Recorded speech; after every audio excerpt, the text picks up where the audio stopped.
The following story has been brought to you by StoriesToInspire.org.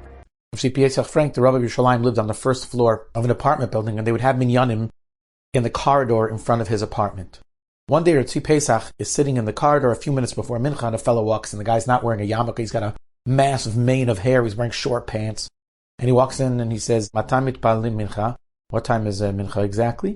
And Tzvi Pesach says, 5-10 minutes, we're starting. Fellow says, Todah. Comes back about 5-10 minutes later, still wearing his short pants. His mane is pulled back and he's clipped down one of these wrinkled like cloth yarmulkes. He goes up to Tzvi Pesach and he says, can I daven for the Yom? And Tzvi Pesach says, B'chavut, with pleasure. The guy davens for the Yom. He says Kaddish and he leaves. A number of the other mispalim who are Anashim Chashubim, very prestigious Talmidei Chacham, turn to Tzvi Pesach and they said, Tzvi Pesach, how can you let the guy daven for the Yom? He was wearing short pants. Halach, now wear short pants. And is he even from? Tzvi Pesach says, it was the right thing. If I wasn't going to let him daven for the Yom, who was going to let him daven for the Yom? The next morning at 7 a.m., the fellow shows up for Shachris again. But this time, he's wearing long pants. He's wearing a more mechubadik yarmulke and a jacket. And he asks again if he could daven for the Yom. Pesach Frank says, of course. And again he davens for the Yom. And again he says Kaddish. Some time passes, and the fellow keeps coming for davening, but he never stays longer than the last Kaddish. He dashes out. The second davening is over. One day, he stayed a little longer. Tzvi Pesach calls him over. Tzvi Pesach says to him, Shalom Aleichem, what's your name and who are you? And the fellow says, I'm a secular Jew, and I'm on a totally secular, maybe even anti-religious kibbutz near the Yam HaMelech. My 96-year-old mother passed away, and when she was on her deathbed, she called me over, and she said, promise me you're going to say Kaddish. And I said, me say Kaddish, I'm not from. She goes, please, it means the world to me. And I said, okay, I'm going to make you the following deal. After you pass away, I'm going to go and I'm going to walk into a shul. And the first shul that I walk into, I'm going to ask to daven for the Yomid. If they let me daven for the Yomid, then I'll continue saying Kaddish until the end of 11 months.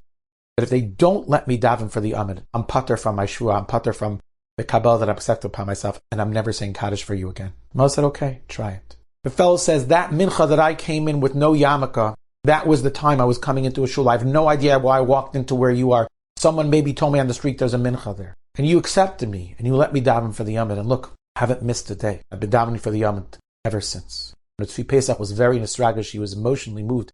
And he hugged the fellow and he says, halavai, I would have the type of kibbud ava'im that you have. You're mamish a tzaddik.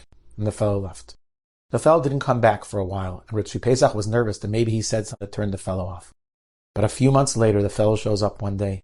He's wearing a white shirt. He doesn't have the mane of hair anymore. He's wearing a jacket and a hat. And he asks if he could daven for the Yomid. After davening, he comes over to Tzvi Pesach and he says to Tzvi Pesach, you should know something, that after the love that you showed me and your kindness and care and compassion, you had ignited a certain spark inside of me, and I decided I want to be chayzer b'tshuva.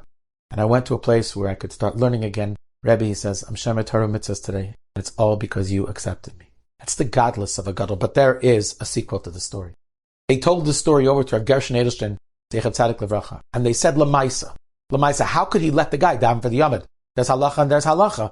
You're not supposed to daven in short pants. And who says a fellow shemer Torah mitzvahs? Reb Gershon, who was very nostalgic by the story, because that's who Reb Gershon was. Reb Gershon said, I want to tell you something. There's halacha and Shulchan Aruch that if it's a young lady who leaves on Shabbos to Shemad, she wants to chas v'shalom move in with a guy and she wants to perhaps convert to Christianity, you're allowed to be mechal Shabbos to save her. It's a fair halacha and Shulchan Aruch. He said that moment when Rav Tzvi Pesach Frank gave that guy to daven for the Yom was a moment of pikuach nefesh. How Rav Tzvi Pesach understood that? Chacham adaf minavi. We don't know. But when you're on a level of a godless like Rav Tzvi Pesach Frank, your neshama senses what's right and what's wrong. And what he did was amazing. And for all we know, that fellow has children and grandchildren and great-grandchildren who are all b'nei Torah today because of the split-second decision that Rav Tzvi Pesach made to accept him and to show him love. The story is such a mechayev. That's the way one does teichacha. That's the way that one gives reproof. That's the way that one brings a person back in tshuva with incredible avas Yisrael. It's such a musar haskell and a mandate for each and every one of us of how we interact with the people that are around us, particularly the people that may not be exactly the way that we are, dressed the way that we are. Hashem should help us show them love and bring them back. Enjoyed this story? Come again. Bring a friend.